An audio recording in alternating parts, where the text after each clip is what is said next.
दोस्तों, एक बार फिर आपका मेरे YouTube चैनल पर स्वागत है। अब आपने इंटरेक्टिव पैनल भी खरीद लिया और कैमरा भी परचेज कर लिया है। अब आप चाहते हो कि आपकी जो पीपीटी है या पीडीएफ है, उससे आपको व्हाइट बोर्ड पर पढ़ाना है। तो वो कैसे पढ़ाओगे, उसके बारे में हम यहाँ पर डिटेल में ले रहे हैं।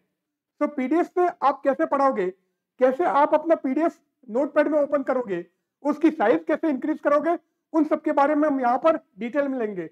तो बिना किसी देरी के मूव करते हैं हमारे वीडियो की तरफ।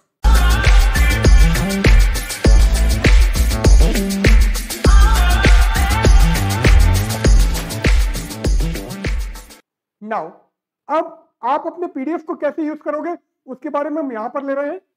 तो यहां पर मैं मेरा पीडीएफ ओपन कर देता हूं। तो कोई भी मैं एक फाइल ले लेता हूं। अब ये मेरी कोई फाइल है। अब मैं चाहता हूं ये आपकी रन भी हो और इसमें मैं लिख भी सकूं।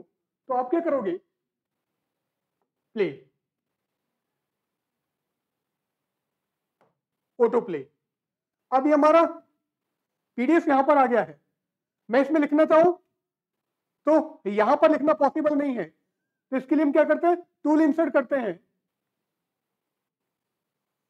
तो ये मेरे टूल्स आ गए। अब मैं यहां पर पेन टूल ले लेता हूं। तो जैसे मैंने पेन टूल लिया, अब यहां पर मेरे को जो भी लिखना है मैं यहां पर लिख सकता हूं। कलर में चेंज कर देता हूं तो यहां पर लिखना पॉसिबल है। तो जैसे भी आप चाहो यहां पर लिख सकते हो। आप डायग्राम बनाना चाहो तो डायग्राम भी यहां पर बनाना पॉसिबल है। अब अगर मैं नेक्स्ट पेज लेना चाहूं तो नेक्स्ट पेज यहां पर नहीं आएगा। जैसे मैं सेलेक्ट करता हूं, ये बोलता है इसको आपको रखना है या नहीं रखना है। अगर आप इसको रखना चाहोगे, ये मैंने रखा, तो आपका पेज आगे वाला नहीं आएगा। अब मैं वापस सेलेक्ट पर जाकर चेंज करता हूं तो वो जो मैंने लिखा वो सारा गायब हो गया है। अब नेक्स्ट मेरा पेज आ जाएगा। ये मेरा नेक्स्ट पेज आ गया। अब मैंने ऑटो पे लगाया इसलिए अपने आप चल रहा है। आप इसको ऑटो पे हटाकर मैनुअल पर लगा दीजिए। तो आप यहां पर मैनुअल पर ले लीजिए। ये करंट पेज ये आपका हो गया। अब आपको यहां पर जो भी लिखना है आप यहां पर लिख सकते हो। डायग्राम बनाना पॉसिबल है तो सब कुछ यहां पर हो जाएगा। पर अगर मैं नेक्स्ट पेज लेना चाहूं तो मेरे को सेलेक्ट पर जाना पड़ेगा। यहां पर अगर मैं इसको रखना चाहूं, ये कीप किया, बट यहां पर आपका नेक्स्ट पेज नहीं आएगा। तो आप क्या करोगे, सेलेक्ट, चेंज। अब जैसे चेंज किया तो जो भी आपने इसके ऊपर अनोटेशन किया है, जो भी लिखा है आपका वो गायब हो जाएगा। अब मैं नेक्स्ट पेज पे जा सकता हूं। क्लियर है। अब यहां पर ये प्रॉब्लम है कि आप जो भी लिखोगे वो यहां पर सेव नहीं होगा। आपको नेक्स्ट पेज पर जाने के लिए वो जो आपने अनोटेशन किया है या जो भी इस पर राइटिंग की है वो सारी आपको हटानी पड़ेगी, चेंज करनी पड़ेगी, तभी आप नेक्स्ट पेज पर जा सकते हो। नाउ आप चाहते हो कि आपने जो भी लिखा है वो वहां पर अवेलेबल रहे और आप एज ए पीडीएफ में इसको पढ़ाओ। तो उसके लिए क्या करोगे, हम आगे बढ़ते हैं। तो मैं यहां से बाहर आ जाता हूं। ये मैंने क्लोज कर दिया। अब मैं चाहता हूं कि जो भी मैं यहां पर लिखूं वो आपके अवेलेबल रहे और आप नेक्स्ट पेज पर जा सको। तो उसके लिए क्या करोगे, अब ये मेरी कोई पीपीटी है। अगर मैं इस पीपीटी की साइज देखूं तो वाइड स्क्रीन 16:9 रेशियो में बनी हुई है। तो file, save as, new folder, PDF and ये पीडीएफ। तो डेमो 1 नाम से मैंने ये पीडीएफ बनाई है। अब इस पीडीएफ को हम देखते हैं तो उसकी साइज क्या आएगी, वो आपको कितनी बड़ी दिखाई देगी। तो ये मेरा ई नोट सॉफ्टवेयर में ऑन कर रहा हूं। ये मैंने ओपन किया, इसको फुल साइज पर ले लिया। अब आप क्या करोगे, आप मेन्यू पर जाइए और आपकी पीडीएफ जो उसको इंपोर्ट कीजिए। ये पीडीएफ, तो पीडीएफ मेरी जो थी वो मैं यहां पर ले लेता हूं। अब मैंने डेमो 1 नाम से यहां पर पीडीएफ बना रखी है। अब ये सारे पेज यहां पर इंपोर्ट हो गए हैं।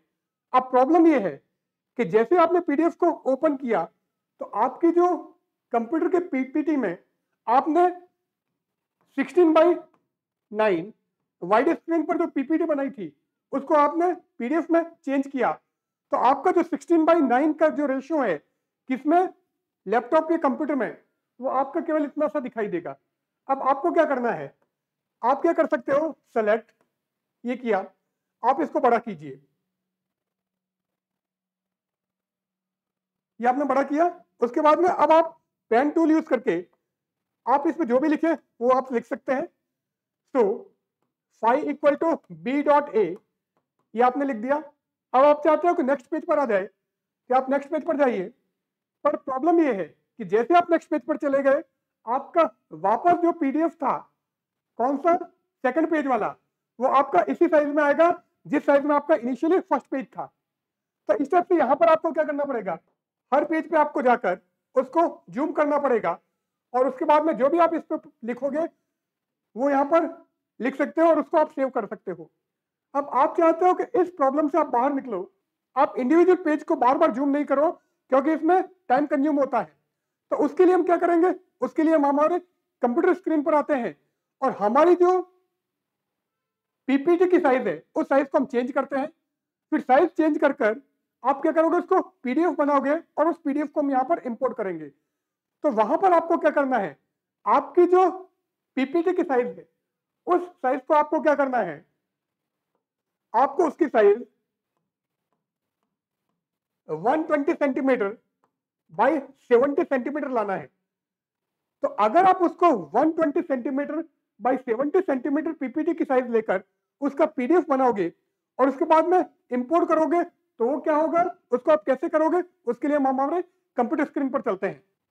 अभी आपने देखा कि मैंने 16:9 रेशियो में जो पीपीटी बनाई थी, वो जो आपकी पीपीटी थी, ये पीपीटी है, इस पीपीटी का मैंने पीडीएफ बनाया था और इस पीडीएफ को मैंने आपको इंटरेक्टिव पैनल पर दिखाया था कि उसकी साइज क्या आती है।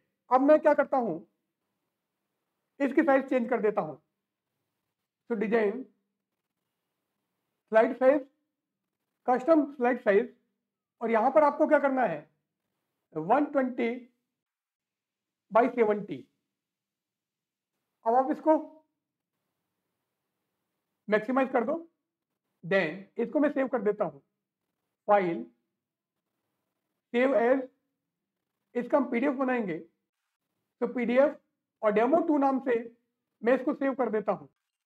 तो मेरी ये पीडीएफ बन गई है और ये जो पीडीएफ है ये 120/70 की साइज में है। अब इसको हम इंटरेक्टिव पैनल पर इंपोर्ट करके देखते हैं कि ये आपको किस साइज में दिखाई देती है। अभी आपने देखा कि किस तरह से हम हमारी कंप्यूटर स्क्रीन पर पीपीटी की साइज को चेंज करेंगे और उसके बाद में उसका पीडीएफ बनाएंगे। अब आपने पीडीएफ जो बनाया है वो 120 सेंटीमीटर बाई 70 सेंटीमीटर की साइज में बनाया है। अब उसी पीडीएफ को मैं यहां पर इंपोर्ट करके देखता हूं कि वो आपके किस साइज में दिखाई देती है।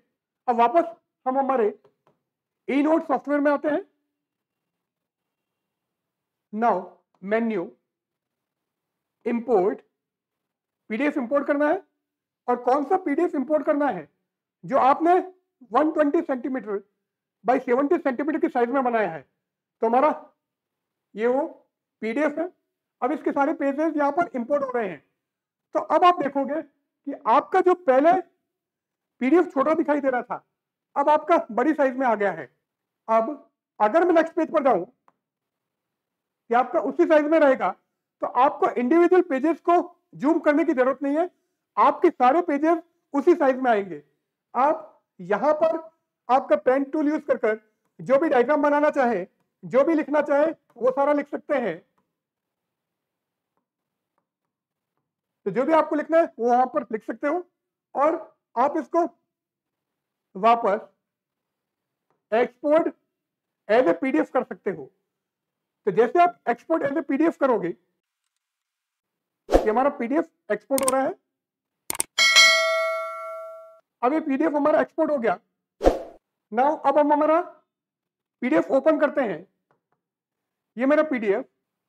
तो पीडीएफ में जो भी आपने लिखा था वो आपका लिखा हुआ यहाँ पर अवेलेबल है। तो इस टाइप से आप क्या कर सकते हो, आपके पीडीएफ की साइज को बड़ा करके या चेंज करके आप अपने इंटरेक्टिव पैनल का जो नोट सॉफ्टवेयर है उसके अंदर इंपोर्ट कर सकते हो और जो भी आपको अनोटेशन करनी हो उसके अंदर लिख सकते हो और काम कर सकते हो। तो इस तरह से अगर आप पीपीटी यूज करके या पीडीएफ यूज करके अपने इंटरेक्टिव पैनल पर पढ़ाना चाहते हैं तो आप इस तरह से पढ़ा सकते हो। सो आज की वीडियो में बस इतना ही। आज हमने आपको बताया कि आप अपने इंटरेक्टिव पैनल पर पीडीएफ को यूज करके कैसे पढ़ाओगे।